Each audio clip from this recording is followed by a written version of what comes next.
नमस्कार, स्वादांची मैफिल चॅनलमध्ये तुम्हा सर्वांचे स्वागत। थंडीला सुरुवात झाली आहे, तर अशा वेळी गरमागरम काही खावेसे वाटते, म्हणून आज आपण मस्त रसमची रेसिपी पाहणार आहोत। दक्षिणेला हा रसम ब्राऊन राईस सोबत सर्व केला जातो, जो डायबेटिक आणि डाएट कॉन्शियस लोकांसाठी उत्तम असा भाताचा पर्याय आहे। रसम हे सूदिंग तर आहेच, सर्दी खोकला किंवा आजारपणानंतर विकनेस आला असेल त्यावेळी रसम हे आपण एक सूप म्हणून नक्कीच वापरू शकतो। रसम वापरून आपण रसम वडा हा चविष्ट नाश्त्याचा प्रकारही बनवू शकतो। चला सुरुवात करूया।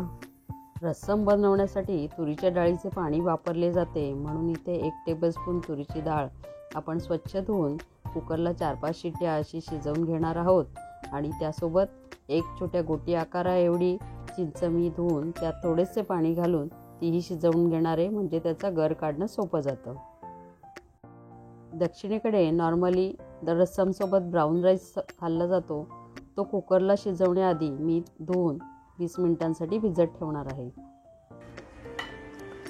आधी आपण डाळ व चिंच कुकरला शिजवून घेऊया। रसमसाठी आपण सर्वात आधी मसाला बनवून घेणार आहोत। त्यासाठी मी 1 वाटी तुरीची डाळ घेतलेली आहे, 1 वाटी बेडगी मिरची म्हणजे 10 ते 12 मिरच्या आहेत या, 1 वाटी धणे, अर्धी वाटी जिरे आणि अर्धी वाटी काळी मिरी। रसमला प्रॉमिनंटली काळ्या मिरीची चव असते, त्यामुळे ते जास्त प्रमाणात आहे। याशिवाय 50 पाने कढीपत्त्याची घेतलेली आहेत। हे सर्व साहित्य आपण कोरडंच भाजून घेणार आहोत। सुरुवातीला लो मीडियम फ्लेमवर जिरे भाजायला घेऊया। ते थोडेसे क्रिस्पी होऊन त्याचा मंद सुगंध येईस्तोवर व रंग थोडासा बदलेपर्यंत हे आपण भाजून घेणार आहोत।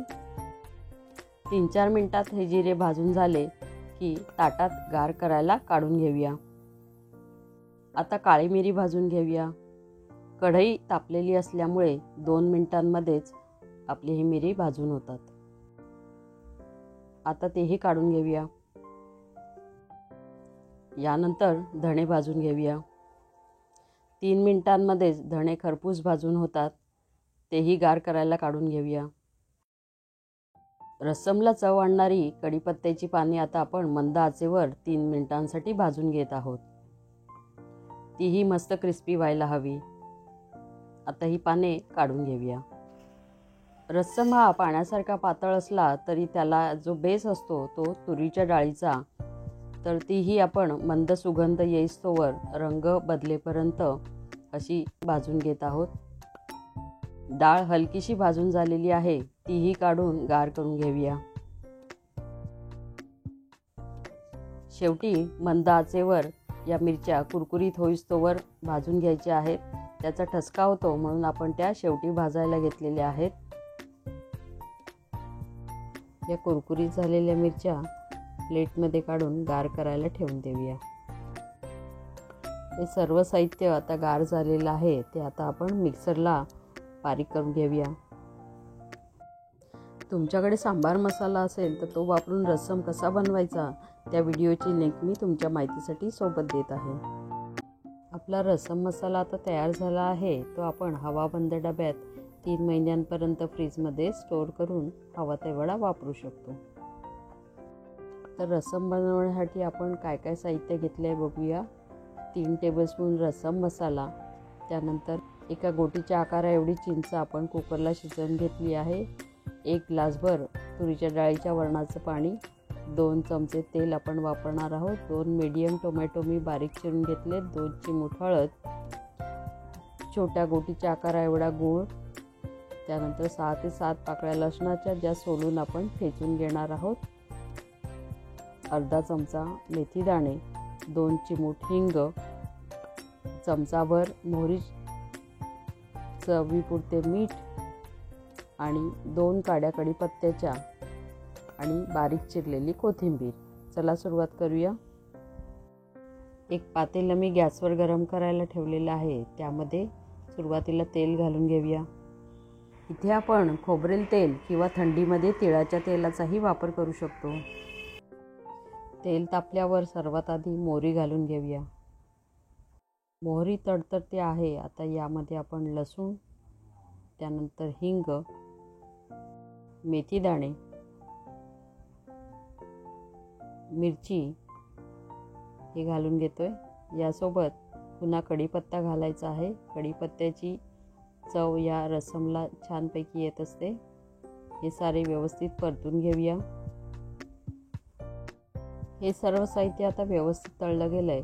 यामध्ये आता आपण हळद तसेच रस्सम मसाला घालून घेत आहोत. मसाल्याचा मस्त घमघमाट सुटला आहे. यामध्ये आपण बारीक चिरलेला टोमॅटोही घालून घेतोय.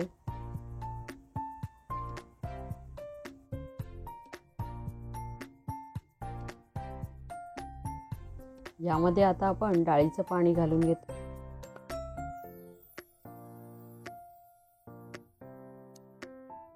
यामध्ये आपण कोथिंबीर सुद्धा घालून घेतलेली आहे. तसेच रस्सम हा अतिशय पातळ असतो म्हणून त्यामध्ये आपण पुन्हा 1.5 ग्लास पाणी घातलेलं आहे. आता टोमॅटो शिजेपर्यंत म्हणजे 7 ते 8 मिनिटं हे आपण शिजू देणार आहोत. मध्ये एकदा आपण हे हलवून घेऊया. टोमॅटो शिजल्यानंतर यामध्ये आपण चिंचेचा कोळ व आंबटपणा कमी करण्यासाठी थोडासा गुळही घालून घेत आहोत. रसमची कन्सिस्टन्सी ॲडजस्ट करण्यासाठी मी यामध्ये अजून अर्धा ग्लास गरम केलेलं पाणी घालून घेत आहे. हे पहा, रस्सम आपला इतका पातळ असायला हवा. यामध्ये आता आपण चवीपुरते मीठ घालून 3 ते 4 मिनिटं चांगलं उकळू देणार आहोत.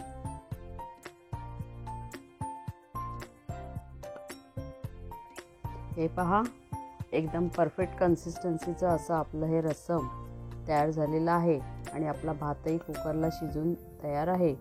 चला सर्व करून घेऊया. काय मग कशी वाटली आजची ही रस्सम भाताची रेसिपी? नक्की बनवून पहा आणि तुमच्या प्रतिक्रिया आम्हाला कळवा. तुम्हाला हा व्हिडिओ आवडला असेल तर लाईक आणि शेअर जरूर करा. स्वादांची मैफिल चॅनलला तुम्ही सबस्क्राईब केलं नसेल तर आता लगेचच करा आणि बाजूला असलेल्या बेल आयकॉनवरही क्लिक करा, म्हणजे तुम्हाला आमच्या नवीन व्हिडिओचे नोटिफिकेशन्स लगेचच येतील. चला भेटूया लवकरच. तोपर्यंत बाय.